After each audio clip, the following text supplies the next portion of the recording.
Dari sektor real, kita beralih ke investasi portofolio. Langsung terhubung bersama jurnalis kami, Alfania Rizky dan juru kamera Ian Faris.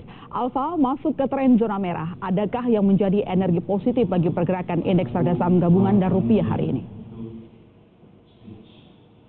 Ya, My Sister, tentu saja setelah sejak awal bulan Agustus ini rupiah dan juga IHSG ini memerah begitu ya, hari ini baik analis maupun ekonom memprediksikan akan ada tren positif dari IHSG maupun rupiah. Ini melihat bagaimana kemarin rupiah maupun IHSG ini memerah merespon dari currency yuan Tiongkok yang juga memerah karena kenaikan tarif yang dikenakan oleh Amerika Serikat per September 2019 nanti. Tetapi menurut analis Bina Arta Sekuritas, Novan Aji ini memastikan bahwa adanya wacana pertemuan kembali antara Tiongkok dan juga Amerika Serikat pada September nanti ini juga akan menjadi respon positif yang akan menggerakkan IHSG kita kembali menghijau, karena kalau kita lihat pada pembukaan perdagangan hari ini IHSG kita menguat setidaknya 1% berada di level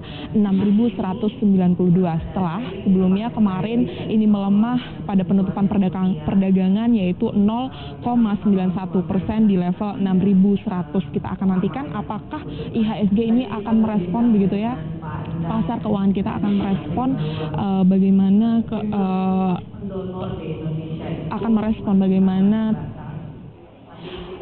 currency yuan Tiongkok yang juga akan bergerak hari ini.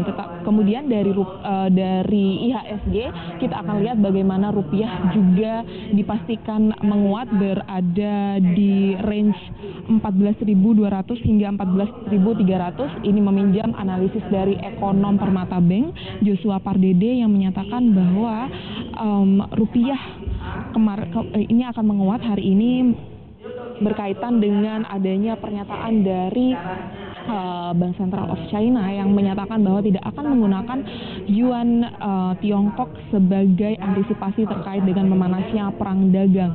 Dan ini juga berkaitan bagaimana dengan adanya wacana pertemuan kembali antara antara Amerika Serikat dengan Tiongkok di bulan September ini, sehingga pasar keuangan Indonesia ini masih optimis atau masih akan bergerak positif. Kita akan nantikan apakah memang rupiah dan IHSG ini akan bergerak positif begitu ya, karena kalau dari eksternal ini masih minim sentimen positif begitu ya, dari dalam negeri ini juga kondisi domestik masih melandai begitu. Kemarin kita tahu pertumbuhan ekonomi dirilis berada di 5,05% dan ini cukup membuat pasar walaupun melambat begitu ya, tetapi memang direspon oleh pasar secara negatif. Tetapi secara makroekonomi, kondisi makroekonomi Indonesia ini masih positif, sehingga bisa dipastikan ini meminjam juga dari analis dan juga ekonom bahwa kondisi keuangan atau pasar keuangan kita akan merespon positif